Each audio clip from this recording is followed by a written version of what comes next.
आज हमारा टॉपिक है abnormal molar mass.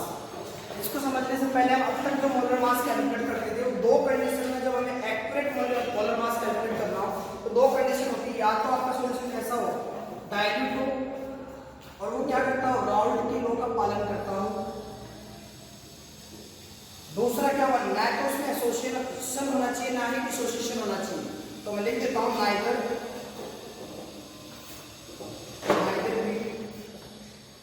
Dissociation and not be association. तब तो आप क्या कर लेते हो, कैलकुलेट कर लेते हो क्या, एक्यूरेट मोलर मास। अब नॉर्मल पढ़ रहे हो तब आप क्या कर लेते हो, नॉर्मल मोलर मास कैलकुलेट कर लेते हो। कैसे समझते हैं इसको, कि अब नॉर्मल मोलर मास कैसे निकालना पड़ता है। मान लीजिए आपके पास एक 3 कंटेनर में आपने लिक्विड ले रखा है, आप यहाँ पर 4 पार्टिकल्स लिए आपने, ठीक है, आपने उसको क्या किया, सॉल्यूट के 4 पार्टिकल्स को डिसॉल्व किया वाटर में, तो कैसे कैसे कैसे रहे, 4 ही पार्टिकल्स मौजूद रहे वाटर के अंदर। या फिर आपने यहाँ पर क्या किया, 4 पार्टिकल्स लिए, वो उनका क्या हो गया, डिसोसिएशन हो गया। तो डिसोसिएशन हो गया तो क्या हो जाएगा, 1 2 3 4 5 6 7 8, यानी 8 पार्टिकल्स में कन्वर्ट हो गए। कैसे, जैसे एग्जांपल देता हूं, NaCl आपने 1 लिया था, उसको आप जैसे पानी में डिसॉल्व करते हो तो क्या बनता है, Na+Cl- 2 आयंस में कन्वर्ट हो जाते हैं, यानी पार्टिकल्स में 1 से कितने कन्वर्ट हो गए, 2 में कन्वर्ट हो गए। यहाँ पे या फिर आप क्या करो, 4 लिए आपने यहाँ पे पार्टिकल्स, इसमें डिसॉल्व करके आपके पास क्या बन जाएंगे, 2।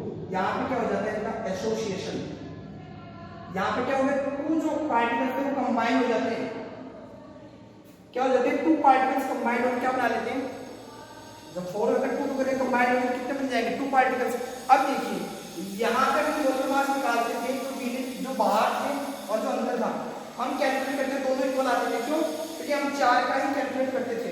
लेकिन अब यहाँ हम क्या करते हैं, हम तो कैलकुलेट 4 का ही करते हैं क्योंकि हमने 4 बनाए पार्टिकल्स उसके, लेकिन एक्यूरेट सॉल्यूशन के अंदर कितने हो गए, 8 हो गए। तो जो हमारा जो मोलर मास आएगा वो गलती आएगा, इनकरेक्ट आएगा, अब नॉर्मल आएगा।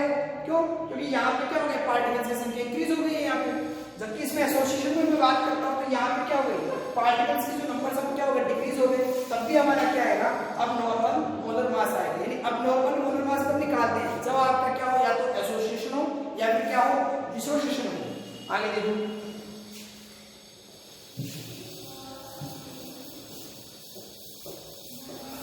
मान लीजिए आपके पास एक मोल है सभी की, 1 mole of each, 1 mole of each. NaCl ले लो, CaCl2 ले लो, K4Fe3CN6 ले लो आप। यह आपने 3 ले ली, इनको आपने वाटर में क्या किया, डिसॉल्व कर दो। क्या कर दो, वाटर में डिसॉल्व कर दो। जैसे आप इनको वाटर में डिसॉल्व करोगे ये किस में ब्रेक होंगे, आयंस में ब्रेक होंगे। तो NaCl हमें कितने आयन देगा, 2 आयंस, जबकि हमें CaCl कितने आयंस देगा, 3 आयंस देगा। तो Cl और एक Ca, तो कितने दे देगा, 3 आयंस। जबकि हमें ये क्या देगा, आपने देखा ये हमें कितने देता है, 5 आयंस। कितने दे देगा, 5 आयंस। तो देखो इन्होंने कहा कि ये जो हमें आयंस मिल रहे हैं, ये इनकी जो कॉलिमेटिक प्रॉपर्टी होती है वो क्या होती है, इनवर्सली प्रोपोर्शनल होती है किसके, मॉलिक्यूलर मास की। किसके, मॉलिक्यूलर मास के इनवर्सली प्रोपोर्शनल होती है इनकी कॉलिमेटिक प्रॉपर्टी। तो देखो इन्होंने कहा कि ये आ जाएगा 1/2, ये आ जाएगा 1/3, ये आ जाएगा 1/5 किसके, अपने नॉर्मल मॉलिक्यूलर मास के। क्योंकि आप नॉर्मल है तो क्या आ जाएगा, of its normal molecular mass, molecular mass. लेकिन क्या हुआ यहाँ पे, एसोसिएशन हुआ है, डिसोसिएशन। यहाँ पे हमारा क्या हुआ, डिसोसिएशन हुआ है, 1 से 2 में कन्वर्ट हुआ, और यहाँ पे क्या हुआ, यहाँ पे 1 था वो किस में कन्वर्ट हुआ, 3 में, यहाँ 1 से किस में कन्वर्ट हुआ, 5 में। यानी क्या हो गया, नंबर्स ऑफ पार्टिकल्स इंक्रीज हुए। तो यहाँ पे क्या हुआ है, डिसोसिएशन। फिर मैं देखो एसोसिएशन की बात करता हूँ, ये एक बार आपको जल्दी याद रखना। अब बात कर रहे हैं एसोसिएशन की। तो देखिए आपने कोई भी सॉल्यूट लिए, solutes like formic acid, acetic acid, third आपका बेंजोइक एसिड। इनको आप डिसॉल्व करते हो किसमें, बेंजीन के अंदर। क्या करोगे, डिसॉल्व करोगे किसमें, बेंजीन में। उसको कहां पर डिसॉल्व किया था, वाटर में। ये किसमें डिसॉल्व होते हैं, बेंजीन में। तो आपने क्या कर दिया, इनको बेंजीन में डिसॉल्व कर दिया। जैसे आप इनको बेंजीन में डिसॉल्व करोगे तो ये यहां पे क्या शो करते हैं, एसोसिएशन। तो ये क्या बनाते हैं, डाइमर बनाते हैं। क्या बनाते हैं, डाइमर। कैसे, वो देखो, मैं एसिटिक एसिड का एग्जांपल लेता हूं, CH3 C double bond O OH, यहां लिख देता हूं H, ठीक है। यहां लिख देता हूं मैं CH3 C double bond O OH। इनके बीच में इंट्रामोलिकुलर हाइड्रोजन बॉन्डिंग हो जाती है। क्या हो जाती है, इंट्रा मॉलिक्यूलर हाइड्रोजन बॉन्डिंग। अभी हमारे क्या बना रहे हैं, डायमर्स बना रहे हैं। तो इनका जो मॉलिक्यूलर मास आएगा वो क्या हो जाएगा, पहले वाले की तुलना में डबल हो जाएगा। या फिर मैं कह दूं इनका मॉलिक्यूलर मास क्या आ जाएगा, यदि पहले अल्फा था तो बाद में क्या हो जाएगा, 2 अल्फा। तो क्या होता है, जस्ट डबल हो जाता है इनका मॉलिक्यूलर मास का जब एसोसिएशन होता है। अब आगे चलते हैं, देखो हमने पढ़ लिया एब्नॉर्मल कंडीशन कब आती है, जब या तो डिसोसिएशन हो या फिर क्या हो, एसोसिएशन हो। इस चीज को समझाने के लिए वांट ऑफ एक फैक्टर दिया था जिसको हम क्या बोलते हैं, वांट ऑफ फैक्टर बोलते हैं। वो किस चीज को समझाता है, एब्नॉर्मल कंडीशन को एक्सप्लेन करेगा वो। देखिए कैसे,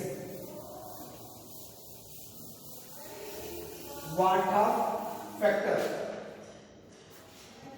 वांट ऑफ फैक्टर, इसको हम डिनोट करते हैं किससे, IC, ठीक है। अब देखिए वांट ऑफ फैक्टर I क्या होता है। इन्होंने देखो आपकी कोलिगेटिव प्रॉपर्टी ली, एक तो इन्होंने ली experimental colligative property upon theoretical colligative property. उन्होंने कहा I किसके बराबर होता है, आपकी जो एक्सपेरिमेंटली कोलिगेटिव प्रॉपर्टी आती है उसको आप अपॉन कर दोगे किससे, थ्योरेटिकल कोलिगेटिव प्रॉपर्टी से, तो आपके पास क्या आ जाएगा, I आ जाएगा। एक फॉर्मूला और दिया इन्होंने कहा या तो डिसोसिएशन और एसोसिएशन से बाद में उनके कितने पार्टिकल्स, यानी number of particles after dissociation and association. तो आप लिख सकते हो यहाँ पे number of particles after association and dissociation upon number of particles before association और डिसोसिएशन।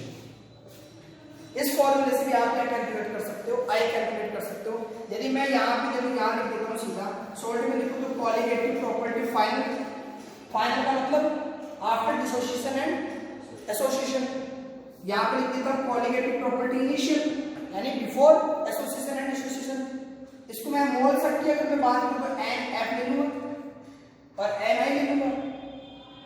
NF क्या है, number of moles of after dissociation and association, और NA क्या है, यहाँ पे number of moles before association and dissociation. देखो दो ही फॉर्मूले आपको ध्यान में रखना है, या तो आप क्या लोगे, एक्सपेरिमेंटल लोगे कोलिगेटिव प्रॉपर्टी या थ्योरेटिकल अपॉन कर लोगे, या फिर आप क्या लोगे, आफ्टर ध्यान में रखना है आपको, आफ्टर डिसोसिएशन एसोसिएशन। अगर पार्टिकल्स ले रहे हो नंबर्स तो पार्टिकल्स के नंबर ले लो, मोल्स ले रहे हो तो क्या लोगे, मोल्स ले लोगे आप। इन फॉर्मूले से हम क्या करते हैं, I कैलकुलेट करते हैं। अब एक बार आगे चलो आप, तो इन्होंने क्या कहा कि I फैक्टर था, जो वांट ऑफ फैक्टर था, उसको इन्होंने कोलिगेटिव प्रॉपर्टी की जो हमारी इक्वेशन आई थी, हमने 4 कोलिगेटिव प्रॉपर्टी पढ़ी थी, उनको उन्होंने मॉडिफाई कर दिया। मॉडिफाई कैसे किया, जैसे सबसे पहले आपके पास आई थी रिलेटिव लोअरिंग प्रेशर की, वेपर प्रेशर की, क्या थी आपके पास, P0A minus P P0A is equal to XP। ये थी आपके पास फर्स्ट इक्वेशन। तो इसको उन्होंने क्या किया, यहाँ इसको I फैक्टर से क्या कर दिया, मल्टीप्लाई कर दिया। सेकंड आपके पास क्या थी, डेल्टा TT, ये क्या डेरिवेशन, बॉइलिंग पॉइंट, ये किसके बराबर था, KBMP। इसको भी इन्होंने क्या कर दिया, I से मल्टीप्लाई कर दिया। फिर थर्ड देखिए, थर्ड आपके पास क्या थी, डेल्टा TF फ्रीजिंग पॉइंट, ये वाला क्या था KFM, इसको भी इन्होंने क्या कर दिया ऐसे मल्टीप्लाई कर दिया। फिर फोर्थ क्या किया आपके पास पाई इक्वल टू CRT, इसको भी इसने क्या किया ऐसे मल्टीप्लाई, यानी इन्होंने मॉडिफाई कर दिया। क्या ऐड कर दिया उसमें, क्वांटा फैक्टर को ऐड कर दिया ताकि हम क्या निकाल सके, आप नॉर्मल मॉलिक्यूलर मास के अकॉर्डिंग क्वेश्चन को सॉल्व कर सकते। फिर आगे देखिए, अब मैं आपको समझाता हूँ डिसोसिएशन। पहले डिसोसिएशन क्या होता है, डिसोसिएशन मान लीजिए आपके पास पहले कोई A था, वो वहां पे क्या किया आपने डिसोसिएशन किया। डिसोसिएशन करेगा तो आपको पता है वो क्या होगा, बढ़ेगी उसकी संख्या, नंबर ऑफ पार्टिकल्स की, तो उसने बना दिया हमारे पास A या A N particles, N particles में क्या हो गया डिवाइड हो गया। अब मैं यहाँ पे प्रारंभिक इनिशियल कंडीशन में ले रहा हूँ जहाँ पर टाइम क्या है हमारा 0 है, तो मान लेता हूँ ये 1 है, ये क्या हो जाएगा 0, क्या हो जाएगा 0, ठीक है। मैं इसको यहाँ पे 0 की जगह मान लेता हूँ, पहले इसके n मोल थे यहाँ पे, तो मैंने n लिख दिया, ठीक है। फिर यहाँ पे लिख दिया मैंने t बराबर t टाइम पर। मान लीजिए मेरे पास ये पहले n पार्टिकल थी, ये अल्फा वियोजित हो जाते हैं या अल्फा इनका डिसोसिएशन हो जाता है। ये क्या है, डिग्री ऑफ डिसोसिएशन, क्या बोलते हैं अल्फा को, डिग्री ऑफ डिसोसिएशन, कि कितनी मात्रा उसकी डिसोसिएशन हुई है, ठीक है। तो ये कितना आ जाएगा 1 माइनस अल्फा, एक में से अल्फा, ये तो डिसोसिएशन हुआ है, ये n पार्टिकल तो n अल्फा हो जाएगा इनका। अब देखिए आपको क्या करना है, I कैलकुलेट करना है। मैंने कहा था कि आफ्टर डिसोसिएशन या आफ्टर डिसोसिएशन आपने क्या लिया, नंबर ऑफ पार्टिकल्स लिए थे, और नीचे क्या लिया था आपने बिफोर। तो देखो आफ्टर तो आपके पास क्या है, डिसोसिएशन हुआ है यहाँ पे 1 minus alpha plus n alpha, और पहले क्या थे आपके पास 1, तो आपके पास क्या आ गया 1। अब देखिए आगे इसको, तो मैं कह दूं आपके पास क्या आ गया 1 minus alpha plus n alpha. मैं इसको ऐसे भी लिख सकता हूं, देखो 1, ठीक है, plus n alpha minus alpha, इस अल्फा को उधर लिख दिया। तो देखिए क्या लिख सकता हूं इसको 1 प्लस, यहाँ पे मैं अल्फा क्या ले लेता हूँ, कॉमन ले लेता हूँ, तो क्या आ जाएगा n माइनस 1 आ जाएगा। तो हमारे पास क्या आ गया है 1 प्लस अल्फा n माइनस 1, तो मैं इसको साइड में लिख लेता हूँ, आएगा क्या आ गया मेरे पास 1 प्लस अल्फा n माइनस 1। ये तो आपके पास क्या आया है i। अब अगर मान लीजिए आपको क्या निकालना है, अल्फा निकालना हो, तो अल्फा कैसे निकालोगे। अब देखिए यहाँ पे आपको अल्फा कैलकुलेट करना है, तो आप क्या करोगे, अल्फा ये i था, ये 1 प्लस में इधर जाएगा तो क्या हो जाएगा माइनस में, तो क्या आ जाएगा -1 अपॉन, ये मल्टीप्लाई में था यहाँ पे, तो इधर जाएगा तो डिवाइड n माइनस 1।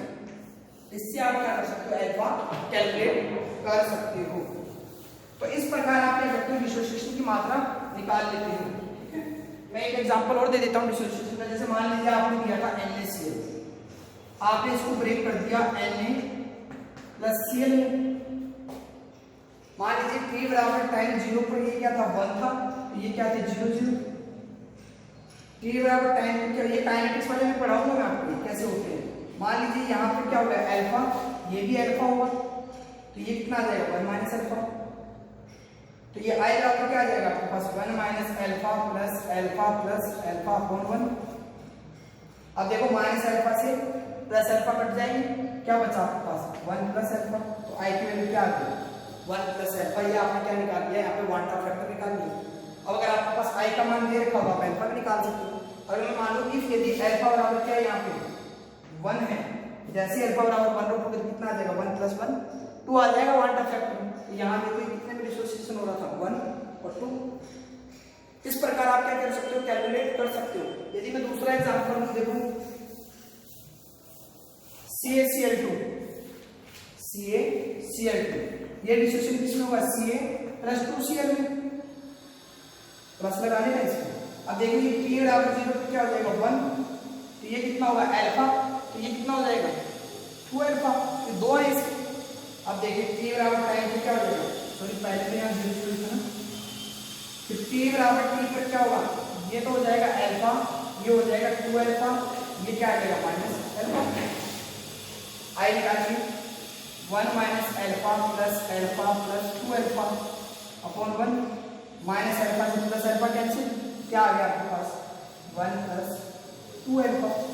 अब अगर अल्फा और आप बल लेते हो तो कितना आता है 3, आप देख सकते हो कितने में डिवाइड हो रहा है 3 में। इस प्रकार आप क्या निकाल लेते हो डिसोसिएशन एटम्स निकाल लेते, एटम्स के पार्टिकल्स निकाल देते हो। तो ये था हमारा डिसोसिएशन। इसके ऊपर एक क्वेश्चन और देख लेते हैं। क्वेश्चन देखो इसमें 0.1 मोल सॉल्यूशन ऑफ K4 FeCN6। आपने क्या लिया है 0.1 मोल लिया है, इसका सॉल्यूशन लिया है K4 FeCN6 का at 27 degree centigrade, at 27 degree centigrade is 46%। 46% क्या हो जाएगा डिसोसिएट, क्या हो जाएगा डिसोसिएट हो जाता है इसमें।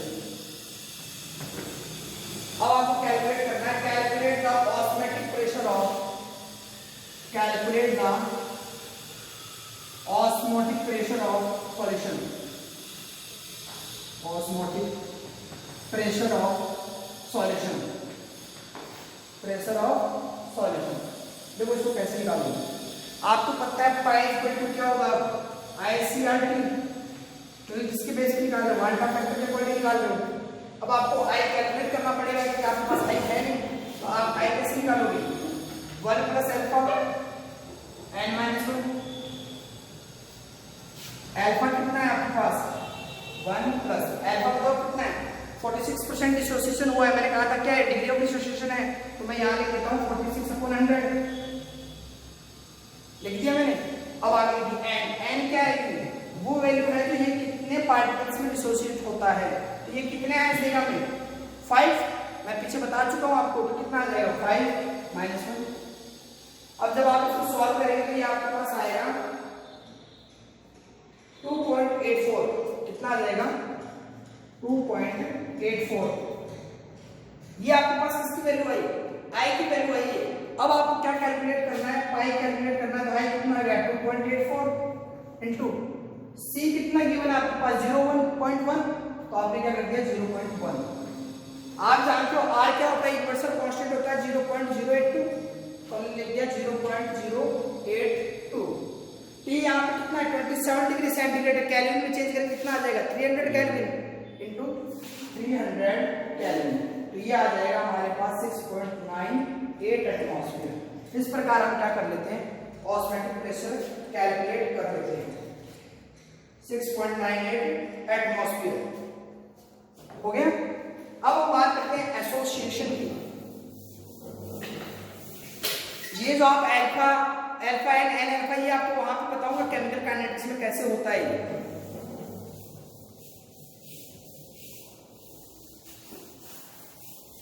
अब बात करते हैं एसोसिएशन की। एसोसिएशन मान लीजिए पहले आपके पास क्या थे Na पार्टिकल्स थे, वो कंबाइंड होकर क्या बना लेते हैं An कंबाइंड हो जाते हैं। A बराबर 0 थे, ये क्या थे 1 था, ये क्या था 0। T बराबर T टाइम पर ये मान लेता हूं मैं अल्फा क्या होते हैं एसोसिएट होते हैं, और कितने कितने के साथ जितने आयंस बनते हैं उनकी कंबाइंड हो गया आपस में। जैसे 4 का हुआ है 5 आपस में कंबाइंड हुए, वो आयन वैल्यू बताएगा अल्फा अपॉन n। मैंने वहां पे बताया कि इनवर्सली प्रोपोर्शनल होते हैं किसके मॉलिक्यूलर वेट के, मैं समझाऊंगा ये n क्या होता है यहाँ पे। फिर यहाँ क्या आ जाएगा 1 माइनस अल्फा, अल्फा क्या हुआ है इसमें एसोसिएट हुआ है, तो आई निकालो तो क्या आ जाएगा 1 minus alpha plus alpha upon n upon क्या आ जाएगा 1, ये क्या आ जाएगा आपके पास 1 minus alpha plus alpha upon n। तो आपके पास देखिए आई की जो वैल्यू थी वो क्या आ गई आपके पास y आई की वैल्यू आ गई 1 अपॉन अल्फा प्लस अल्फा है। यदि मैं ऊपर सबको n से मल्टीप्लाई करता हूं तो मेरे पास क्या आएगा आई n, यहाँ क्या आ जाएगा n माइनस क्या आ जाएगा यहाँ पे n अल्फा प्लस यहाँ नेगेटिव n से n कट जाएगा तो क्या आ जाएगा प्लस अल्फा आ जाएगा आपके पास। अब देखिए आई n में इस n को प्लस को इधर ले जाऊंगा तो माइनस का n हो जाएगा, ठीक है। फिर मैंने यहाँ क्या लिखा अल्फा माइनस n अल्फा। अब देखिए मैं यहाँ पे कॉमन क्या ले रहा हूँ n, तो क्या आ जाएगा i-1, ये दो यहाँ कॉमन क्या ले लिया अल्फा, तो यहाँ क्या आ जाएगा 1 माइनस n। अब देखिए आपको निकालना क्या है, यहाँ पे अल्फा निकालना है। आपके पास आई का फॉर्मूला है क्या, पहले अल्फा निकालो तो क्या आ जाएगा alpha n i-1 upon 1 minus n चला जाएगा नीचे 1 माइनस n। इस फॉर्मूले से आप क्या कैलकुलेट कर लेते हो अल्फा किसके लिए, एसोसिएशन के लिए। अब देखिए आगे इसके एक एग्जांपल और देख लेते हैं। ये फॉर्मूले आपको ध्यान रखना चाहिए, मैं यहाँ लिख देता हूँ अल्फा क्या है आपके पास n i-1 upon 1 minus n, ये आपके पास क्या आ गया अल्फा आ गया। अब क्वेश्चन देखिए आप, देखिए 0.3 ग्राम को 3 ग्राम आपके पास क्या बेंजोइक एसिड है, इसको आप डिसॉल्व कर रहे हो इसके साथ 20 ग्राम बेंजीन के साथ। आपने क्या किया 0.3 gram benzoic acid dissolve in 20 gram benzene. तो आपके पास जो आता है फ्रीजिंग पॉइंट, आपने क्या पढ़ा था डिप्रेशन ऑफ फ्रीजिंग पॉइंट, मैं यहाँ लिखता हूँ depression of freezing point of solution, वो आता है आपका 0.317। कितना आ गया 0.317 केल्विन आ गया आपके पास। क्वेश्चन चल रहा है अभी आपका, तो आपको बेंजोइक अम्ल की संयोजन की मात्रा निकालनी है। आपको क्या करना है calculate the degree of association, क्योंकि यहाँ पे क्या हो रहा है एसोसिएशन हो रहा है। Calculate the degree of association of benzoic acid in benzene. आपको क्या करना है डिग्री ऑफ एसोसिएशन निकालना है, अल्फा कैलकुलेट करना है। अब देखिए कैसे करेंगे इसको। सबसे पहले आपको यहाँ पे क्या निकालना पड़ेगा, आपको यहाँ पे एंटी एक्सपेरिमेंटल निकालना पड़ेगा। एक्सपेरिमेंटल मैं बताऊंगा एक्सपेरिमेंटल। एंटी का फॉर्मूला आपने पढ़ा था ना डिप्रेशन फ्रीजिंग पॉइंट में, क्या था WB, यही था ना आपका WB अपॉन WA इनटू कितना था 1000। और इससे पहले आपने क्या लिखा था यहाँ पे क्या था K F फ्रीजिंग पॉइंट के लिए और डेल्टा TF। अब देखिए एम भी निकालना है, KF की वैल्यू आपको गिवन रहेगी क्वेश्चन में आपको गिवन है KF की वैल्यू 5.1, क्या दे रखा है आपको 5.1 दे रखी है आपको इसकी वैल्यू क्वेश्चन में KF की वैल्यू, तो आपने लिख दिया 0.1। डेल्टा TF कितना है 0.317 केल्विन, तो कितना आ गया 0.317 केल्विन इनटू WB क्या है यहाँ पे weight of given weight of solute कितना है 0.3 ग्राम, तो आप क्या करोगे 0.3 ग्राम अपॉन कितना है W क्या सॉल्वेंट का गिवन वेट कितना है 20 ग्राम इनटू 1000। अब आप इसको सॉल्व कीजिए, जब आप इसको सॉल्व करोगे ये आपके पास आएगा 241, क्या आ जाएगा 241। या आपको क्या करना है इसको सॉल्व करना है। अब देखिए आगे, अब सबसे पहले अगर आपको ये अल्फा निकालना है तो उसके लिए क्या चाहिए, आई की वैल्यू चाहिए, और आई हमारे पास क्या है आई क्या निकाला है। देखो आपने आई मैंने बताया था कि जो मॉलिक्यूलर जो मास होता है उसका कैसा होता है इनवर्सली प्रोपोर्शनल होता है, तो मैं यहां लिख देता हूं आई क्या आएगा एक्सपेरिमेंटल मॉलिक्यूलर मास या मोलर मास, और ऊपर क्या आ जाएगा थ्योरेटिकल मॉलिक्यूलर मास। ये भी एक फॉर्मूला होता है, इसको ध्यान में रखिए आप। अगर मॉलिक्यूलर मास की बात होती है तो इनवर्सली होता है तो उल्टा हो जाएगा वो फॉर्मूला। अब देखिए एक्सपेरिमेंट की तो आपने क्या निकाला 241। अब आप निकालेंगे थ्योरेटिकली आप बेंजोइक एसिड का फॉर्मूला लेके बेंजोइक एसिड का C6H5COOH, यही होता है हमारे पास। साथ हमारे पास क्या है कार्बन है, तो 7 कार्बन का कितना आ जाएगा 84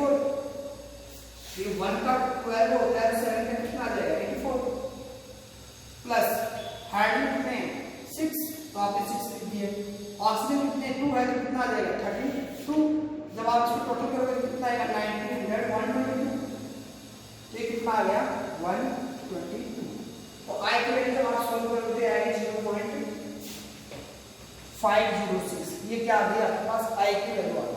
देखो इसमें आपके पास दोनों फॉर्मूले नहीं थे, आपको ध्यान में रखना है। पहले एम बी एक्सपेरिमेंटल निकालेंगे, इसमें प्रैक्टिकली करके देखा था हमने, डिसॉल्व किया था तो इतना आया हमारे पास, क्या आया था इसका डेल्टा टी की वैल्यू आई थी।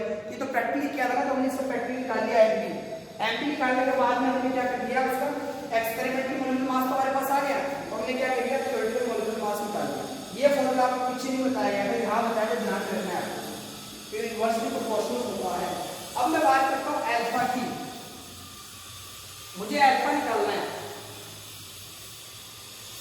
तो देखो अल्फा निकालूंगा तो मेरे पास एन की वैल्यू कितनी आएगी यहाँ पे, आप बताओ एन क्या, मैंने कहा था benzoic acid, acetic acid, formic acid क्या बनाते हैं, डाइमर बनाते हैं, तो कितना आता है उसका 2 ही आएगा, तो एन की वैल्यू क्या हो जाएगी 2, तो एन मैंने लिख दिया 2 माइनस आई की वैल्यू कितनी आएगी 0.506 माइनस 1 अपॉन 1 माइनस 2। इसको अब आप सॉल्व कीजिए, सॉल्व करने के पास आपके पास आएगा ये 0.0988 और इसको परसेंटेज में लिखोगे तो आ जाएगा 98.8%। इस प्रकार आप एसोसिएशन और डिसोसिएशन की डिग्री निकाल सकते हो। बस फॉर्मूले से 3 या 4 फॉर्मूले हैं, वो आई फैक्टर के आप ध्यान में रखोगे, कौन कौन से फॉर्मूले उसके अकॉर्डिंग निकाल लोगे। और ये था एब्नॉर्मल मास, इसमें कुछ फॉर्मूले रह जाते हैं वो देखिए। यदि मैं कहूँ आपके पास नो डिसोसिएशन, क्या नहीं होता, डिसोसिएशन नहीं हो रहा है, और नो ही एसोसिएशन, तो जो आपके आई की वैल्यू आती है वो क्या आती है 1 के इक्वल आती है। जहां पे क्या नहीं हो, डिसोसिएशन भी नहीं हो, एसोसिएशन भी नहीं हो, तो आई की वैल्यू क्या आती है 1 आती है। जैसे आप समझो मेरे पास ये NaCl था, मैं इसको कहां ले गया, NaCl का NaCl ही रहा, ना तो डिसोसिएशन हुआ ना एसोसिएशन हुआ, इसकी वैल्यू 1 की 1 ही रहेगी।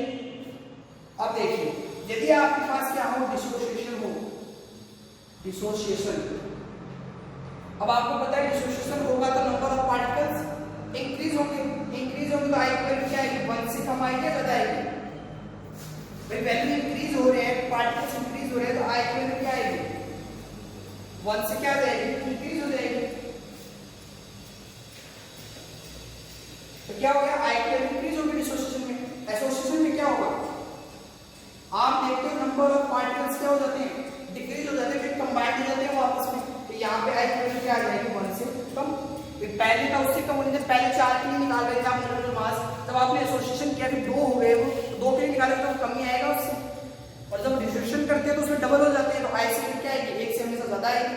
ये पॉइंट भी आपको ध्यान में रखना है। ये था आपका अबनॉर्मल मॉलिक्यूलर मास और वाल्टा फैक्टर। यहाँ पे आपका एक चैप्टर क्या होता है, कंप्लीट होता है क्या, सॉल्यूशन। अब नेक्स्ट चैप्टर करेंगे अगली क्लास में स्टार्ट। आज के लिए इतना ही, थैंक यू।